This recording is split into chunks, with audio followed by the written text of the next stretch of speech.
Hola nuevamente, en este video vamos a ver dos tejidos conectivos especializados, el tejido cartilaginoso y el tejido óseo, comenzando con el preparado de laringe. Recuerden que anatómicamente la laringe presenta diferentes cartílagos en su estructura que le permiten presentar una luz bastante amplia y definida, y estas placas de cartílago, que es lo que vamos a ver en mayor detalle, están formadas por cartílago hialino. El cartílago hialino, en el caso de la laringe, está revestido por un tejido conectivo denso y regular. Esta capa de tejido conectivo se denomina pericondrio y no siempre está presente. Por ejemplo, los cartílagos hialinos de las articulaciones sinoviales carecen de un revestimiento de tejido conectivo. En cuanto a la composición histológica de esta capa, como les mencioné, tiene un tejido conectivo denso y regular que se denomina capa fibrosa, pero internamente existen células que son células madre, células condroprogenitoras que pueden diferenciarse a nuevos condroblastos. Estos condroblastos, a su vez, en la medida que se desplazan hacia el centro del cartílago, se terminan diferenciando en condrocitos. Podemos observar las características del cartílago hialino. Vemos una gran cantidad de células, que son todas estas denominados condrocitos. Los condrocitos se ubican en espacios que se llaman condroplastos, y a su vez esas células se encuentran rodeadas por una matriz extracelular que es intensamente basófila y tiene relación directa con las características de la matriz del cartílago. Los condrocitos pueden encontrarse aislados dentro de lagunas individuales o formando agrupaciones, como la mayoría de los casos que vemos en la imagen, y estas agrupaciones se denominan grupos isógenos coronarios. En cuanto a la coloración de la matriz, vemos que existe una matriz intensamente basófila alrededor de los condrocitos, que se denomina matriz territorial, y el resto es un poco menos basófilo. Esto está en relación con la cantidad de glucosaminoglicanos que se encuentra en la matriz. También podemos ver que no existen vasos sanguíneos, es un tejido avascular que se nutre por difusión desde los vasos que se encuentran en la periferia. Ahora pasamos al tejido óseo. Esto corresponde a un preparado de hueso desgastado. Lo que observamos acá es únicamente la parte inorgánica del tejido óseo. No tiene ningún tipo de coloración. Lo que se logra realizando el desgaste de una porción muy pequeña, de una muestra muy pequeña de hueso, se logra que la luz atraviese la muestra y se puedan visualizar las estructuras. Lo que está señalado con círculos corresponde a las unidades estructurales del tejido óseo compacto, denominados sistemas de Havers u osteonas.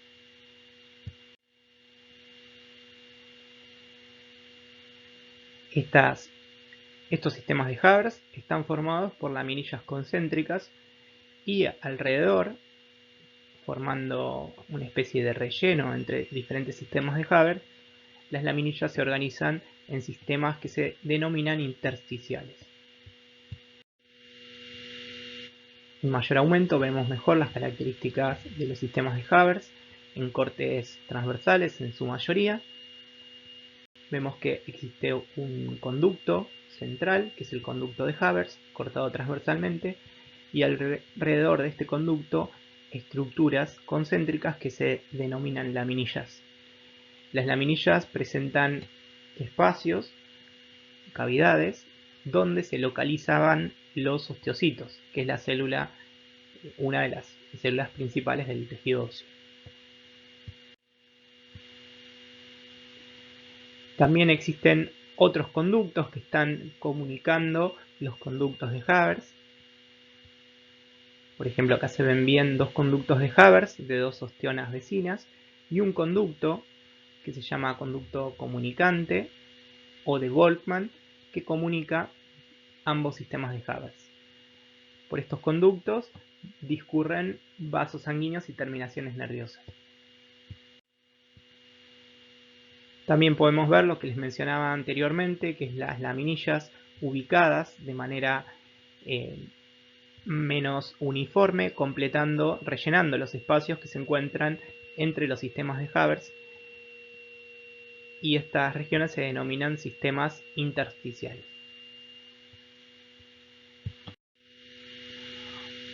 Otro de los preparados que vamos a ver es el preparado de osificación endocondral. Este preparado corresponde a un hueso en desarrollo de un feto y nos vamos a centrar en la región de la metáfisis, donde se encuentra el cartílago de crecimiento. En mayor aumento podemos ver las diferentes zonas dentro del cartílago hialino en crecimiento. En este caso, el cartílago hialino se ubica en la metáfisis del hueso en desarrollo. Podemos observar una zona de cartílago en reposo que es bastante escasa en este preparado, donde existen condrocitos aislados ubicados en lagunas. Luego una zona de proliferación, donde los condrocitos se ubican formando agrupaciones alargadas denominadas grupos isógenos axiles.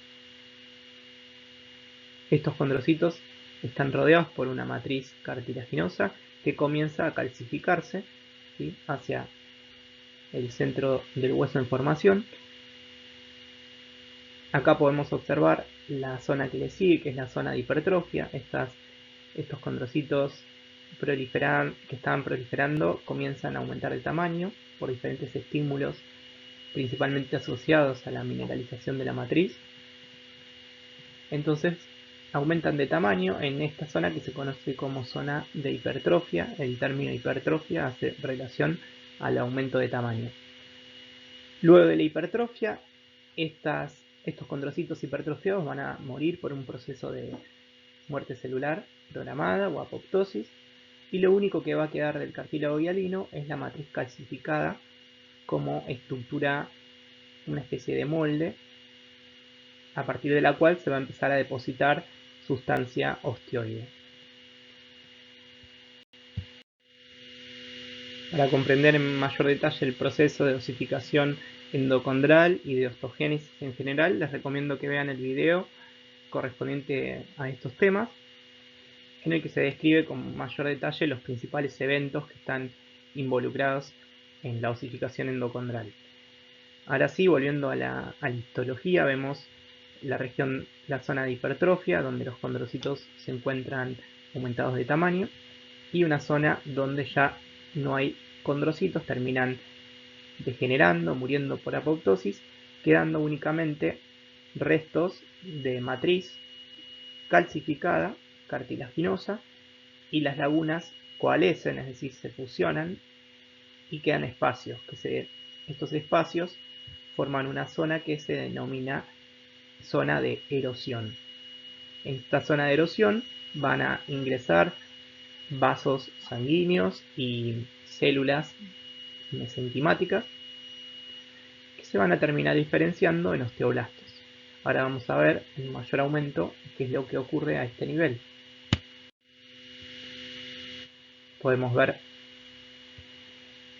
esto que está en basófilo corresponde a la matriz cartilaginosa calcificada y cómo comienzan a depositarse alrededor de estas trabéculas que se llaman, empiezan a depositarse células que se disponen siguiendo un aspecto más o menos epitelial, y estas células son los osteoblastos, son las células capaces de producir sustancia osteoide o matriz ósea, que es lo mismo.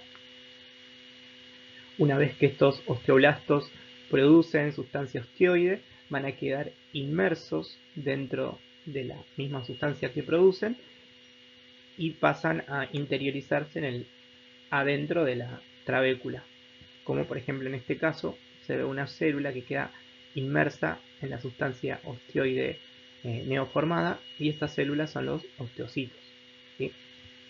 Podemos ver también en esta misma imagen otra célula del tejido óseo, que es el osteoclasto, una célula muy grande, multinucleada. Acá hay una, acá hay otra. En general se observa el citoplasma intensamente acidófilo, y se ubican siempre en un contacto estrecho con las trabéculas porque son células que están implicadas en la resorción y remodelación del tejido óseo. El cartílago hialino está formado por un único tipo celular, que es el condrocito, que se localiza en lagunas denominadas condroplastos.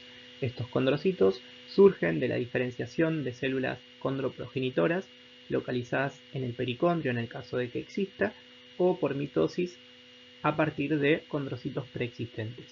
En cuanto a las características tintoriales de la matriz, el cartílago hialino se caracteriza por una intensa basofilia que está en relación directa con la composición química de la misma.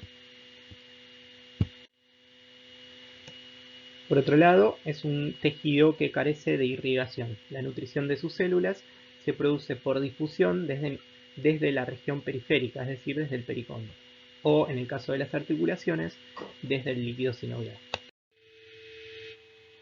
En el caso del tejido óseo, se caracteriza por presentar una matriz mineralizada. Existen distintos tipos celulares en el tejido óseo, los osteoblastos, los osteocitos y los osteoclastos. También podemos encontrar células osteoprogenitoras y células de revestimiento óseo. En cuanto a la osteogénesis, en el proceso de osificación endocondral, el cartílago hialino actúa como molde que permite dejar una estructura calcificada de matriz cartilaginosa que sirve de base para que los osteoblastos que ingresan depositen sustancia osteoide y se produzca el tejido óseo.